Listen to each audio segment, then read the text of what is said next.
स्वागत है आपका हमारे शुभम सुंदरम चैनल में। आज की वीडियो में हम जानेंगे तद शब्द रूप लिंग के बारे में। जैसा कि आप जानते हैं, तद शब्द का अर्थ है वह।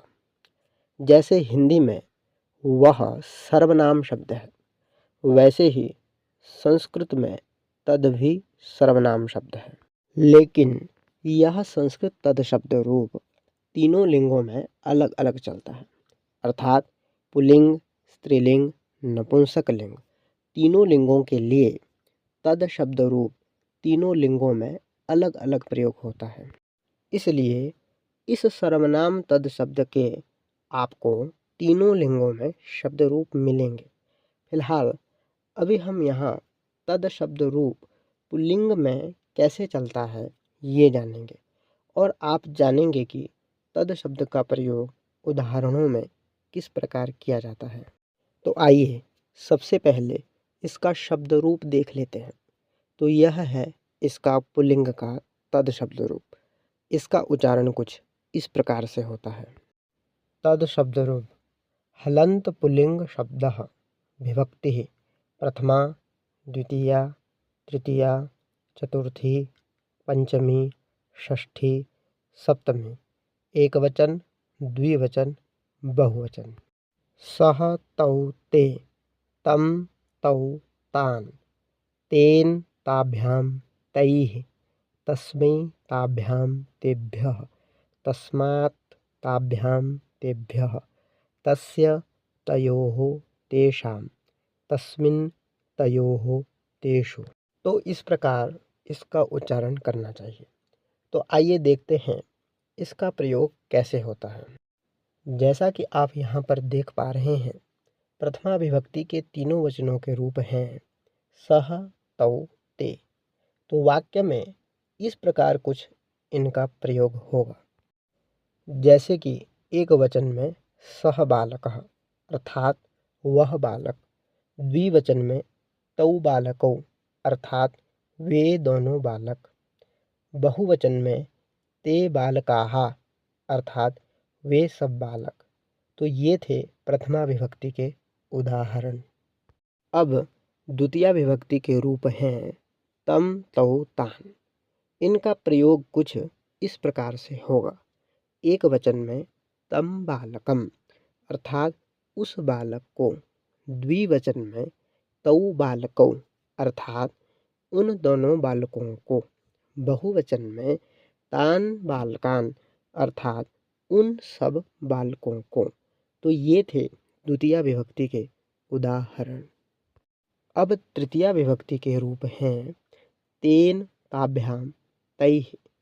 इनका प्रयोग कुछ इस प्रकार से होता है। एक वचन में तेन बालकेन अर्थात उस बालक के द्वारा, द्विवचन में ताभ्यां बालकाभ्यां अर्थात उन दोनों बालकों के द्वारा, बहुवचन में तैः बालकैः अर्थात उन सब बालकों के द्वारा। तो ये थे तृतीया विभक्ति के उदाहरण। अब चतुर्थी विभक्ति के रूप हैं तस्मै, ताभ्यां, तेभ्यः। इनके उदाहरण कुछ इस प्रकार हैं।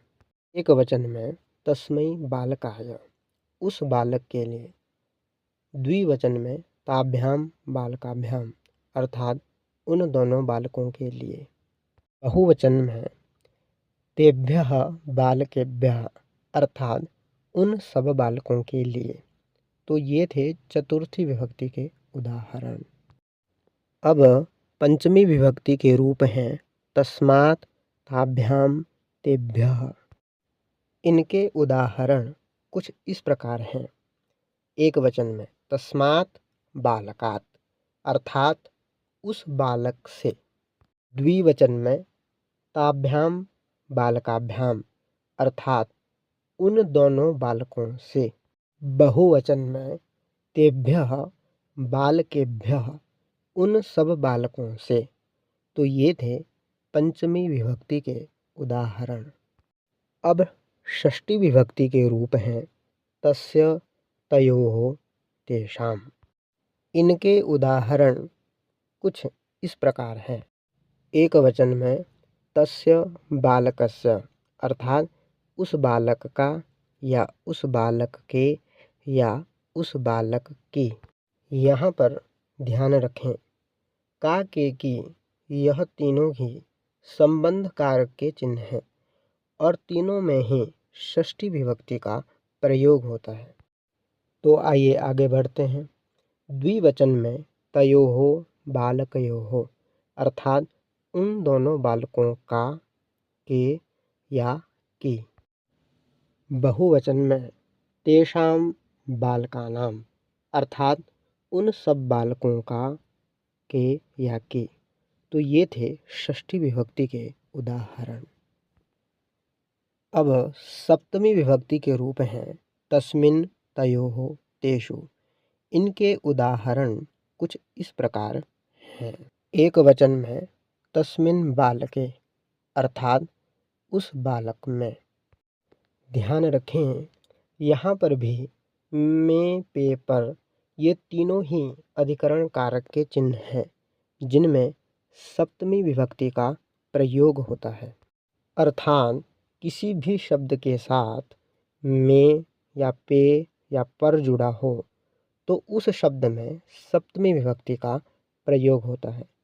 तो आइए आगे बढ़ते हैं। अब द्विवचन में तयोहो बालकयोः अर्थात उन दोनों बालकों में पे या पर।